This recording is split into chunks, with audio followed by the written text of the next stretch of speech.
morning, Tamary. How are you doing? Good morning. I'm great. Thank you. Good. So I'd like you to please tell us a little bit about your ministry and how it came to fruition here at Mount Ruberdale. All right. So back in 2012 and 2013, this church had a big push, like a big awareness event, two large awareness events that were led out by Nicole Bailey, who I consider to be the founder of our ministry. And these were events that were letting the church community know about the needs of at-risk youth, and that were informing the church about adoption, fostering, mentoring, big brother, big sister, and all the different ways to get involved. And so from those two events, many families were reached and answered the call and chose to become adoptive and foster parents. And so now we are currently a group of families who are just passionate about fostering and adoption, promoting it.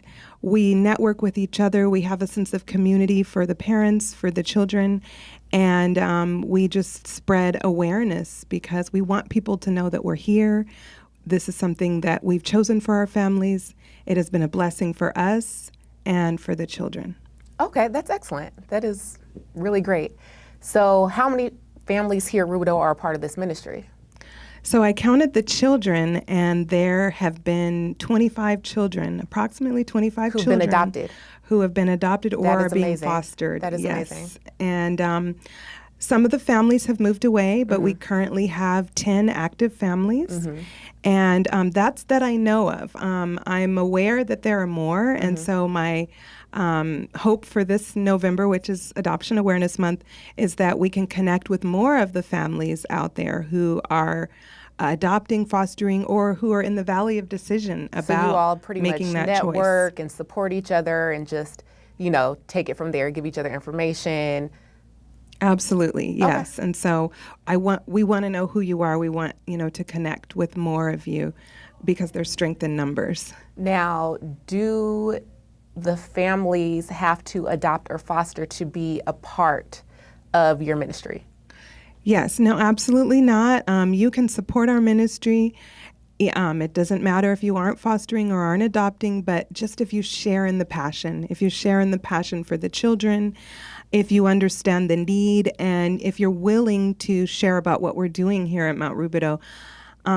All of us know people out there who would make wonderful adoptive or foster parents, but maybe they haven't made that choice. They haven't taken that next step because they don't know anyone who has done it, or the experiences they've heard have been negative. So we want people to direct those people to us because we are very willing to mentor, share our experiences.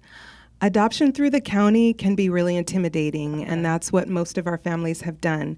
And so we are willing to help people, through that step-by-step process. So you have these families, they might be considering adopting or fostering youth, and you all have already been there. So you can walk them through the process. You can tell them, hey, I've been here. This is what it took for me. These are the steps you might go through. Don't be discouraged. Absolutely. And give them that little push that they may need. And if there are other people who've had a negative experience, you can kind of encourage them and let them know, hey, there's a rainbow on the other side of this storm. Absolutely. That is awesome. So that's a lot of great information that you shared with me, information that I wouldn't have even known. Is there anything on your heart that you just feel is extremely important for anyone who is considering fostering, adopting, knows a family who's considering, that you feel would be encouraging to anyone to know? Well, I would just encourage people out there to read what the scriptures say about adoption. For example, in James 1:27, it talks about this pure religion that embraces the orphans and the widows. And in Matthew 25:40, it says, whatever you've done unto the least of these, my brethren, you have done unto me. And so, read the scriptures, pray about it. And I can personally share that if God puts it on your heart that this is something for you to foster or adopt, it will work out. It will all come together and be a blessing. God put it on my heart that my family was incomplete. And there was literally a hole in my heart. And now that hole is filled. My family's complete. I can't imagine my life without my daughter. And so I know that for others out there, the same can happen for you. So that would be my encouragement. All right. Thank you so much.